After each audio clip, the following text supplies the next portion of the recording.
واجعل لي لسان صدق في الآخرين واجعلني من ورثة جنة النعيم واغفر لأبي إنه كان من الضالين ولا تخزني يوم يبعثون يوم لا ينفع مال ولا بنون إلا من أتى الله بقلب سليم وأزلفت الجنة للمتقين وبرزت الجحيم للغاوين وقيل لهم أين ما كنتم تعبدون من دون الله هل ينصرونكم أو ينتصرون فكبكبوا فيها هم والغاوون وجنود إبليس أجمعون قالوا وهم فيها يختصمون تالله إن كنا لفي ضلال مبين إذ نسويكم برب العالمين وما أضلنا إلا المجرمون فما لنا من شافعين ولا صديق حميم فلو أن لنا كرة فنكون من المؤمنين إن في ذلك لآية وما كان أكثرهم مؤمنين وإن ربك لهو العزيز الرحيم كذبت قوم نوح المرسلين إذ قال لهم أخوهم نوح ألا تتقون إني لكم رسول أمين فاتقوا الله وأطيعون وما أسألكم عليه من أجر إن أجري إلا على رب العالمين فاتقوا الله وأطيعون قالوا أنؤمن لك واتبعك الأرذلون قال وما علمي بما كانوا يعملون إن حسابهم إلا على ربي لو تشعرون وما أنا بطارد المؤمنين إن أنا إلا نذير مبين قالوا لئن لم تنته يا نوح لتكونن من المرجومين قال رب إن قومي كذبون فافتح بيني وبينهم فتحا ونجني ومن معي من المؤمنين فأنجيناه ومن معه في الفلك المشحون ثم أغرقنا بعد الباقين إن في ذلك لآية وما كان أكثرهم مؤمنين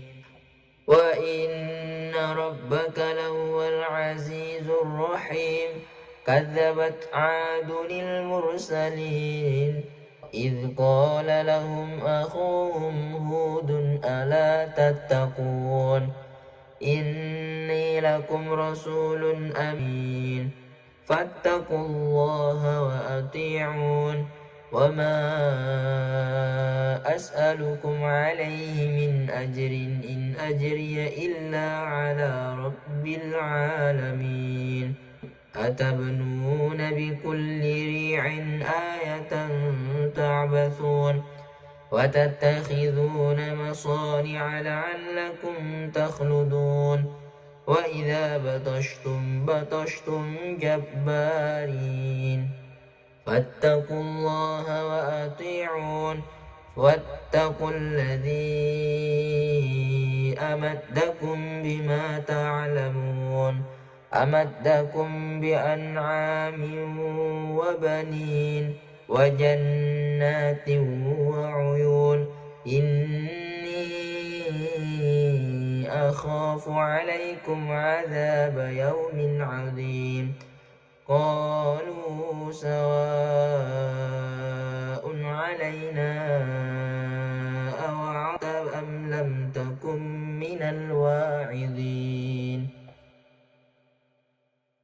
Dan jadikanlah aku buah tutur yang baik bagi orang-orang yang datang kemudian.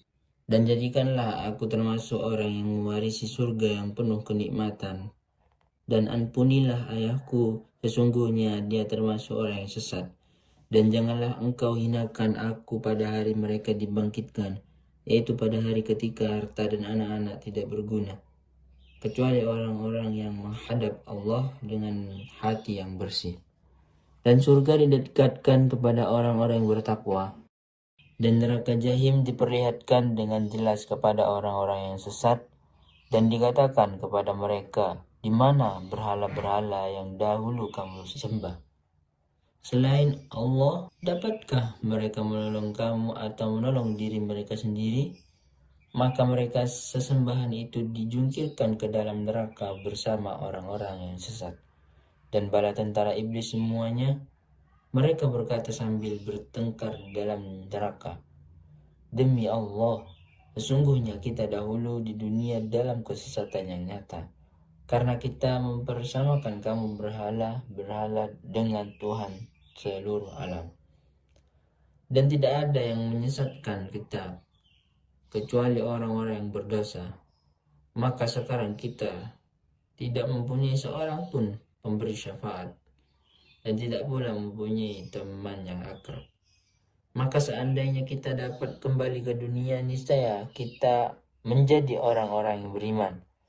Sungguh pada yang demikian itu terdapat tanda-tanda kekuasaan Allah, tetapi kebanyakan mereka tidak beriman. Dan sungguh Tuhanmu benar-benar dialah Maha Perkasa, Maha Penyayang. Kaum Nuh telah mendustakan para rasul. Ketika saudara mereka Nuh berkata kepada mereka, mengapa kamu tidak bertakwa? Sesungguhnya aku ini seorang rasul, kepercayaan yang diutus kepadamu.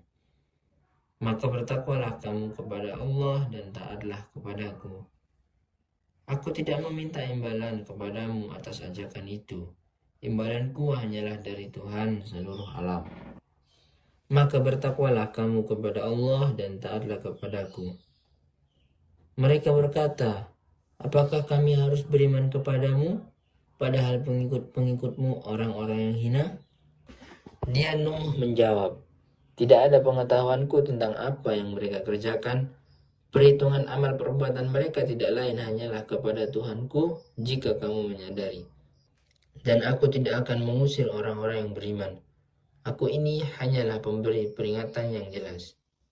Mereka berkata, wahai Nuh, sungguh jika engkau tidak mau berhenti, niscaya engkau termasuk orang yang dirajam, dilempari batu sampai mati. Dia Nuh berkata, ya Tuhanku, sungguh kaumku telah mendustakan aku. Maka berilah keputusan antara aku dengan mereka, dan selamatkanlah aku dan mereka yang beriman bersamaku. Kemudian kami menyelamatkan Nuh dan orang-orang yang bersamanya di dalam kapal yang penuh muatan. Kemudian setelah itu kami tenggelamkan orang-orang yang tinggal. Sungguh pada yang demikian itu benar-benar terdapat tanda kekuasaan Allah, tetapi kebanyakan mereka tidak beriman. Dan sungguh Tuhanmu dialah yang Maha Perkasa, Maha Penyayang. Kaum Ad telah mendustakan para rasul. Ketika saudara mereka Hud berkata kepada mereka, mengapa kamu tidak bertakwa? Sungguh aku ini seorang rasul kepercayaan yang diutus kepadamu. Maka bertakwalah kepada Allah dan taatlah kepadamu. Aku tidak meminta imbalan kepadamu atas ajakan itu. Imbalanku hanyalah dari Tuhan seluruh alam. Apakah kamu mendirikan istana-istana pada setiap tanah yang tinggi untuk kemegahan tanpa ditempati? Dan kamu membuat benteng-benteng dengan harapan kamu hidup kekal? Dan apabila kamu menyiksa, maka kamu melakukan secara kejam dan bengis. Mereka bertakwalah kepada Allah dan taatlah kepadaku. Dan tetaplah kamu bertakwa kepadanya yang telah menganugerahkan kepadamu apa yang kamu ketahui. Dia Allah telah menganugerahkan kepadamu hewan ternak dan anak-anak, dan kebun-kebun dan mata air. Sesungguhnya aku takut kamu akan ditimpa azab pada hari yang besar. Mereka menjawab, sama saja bagi kami, apakah engkau memberi nasihat atau tidak memberi nasihat?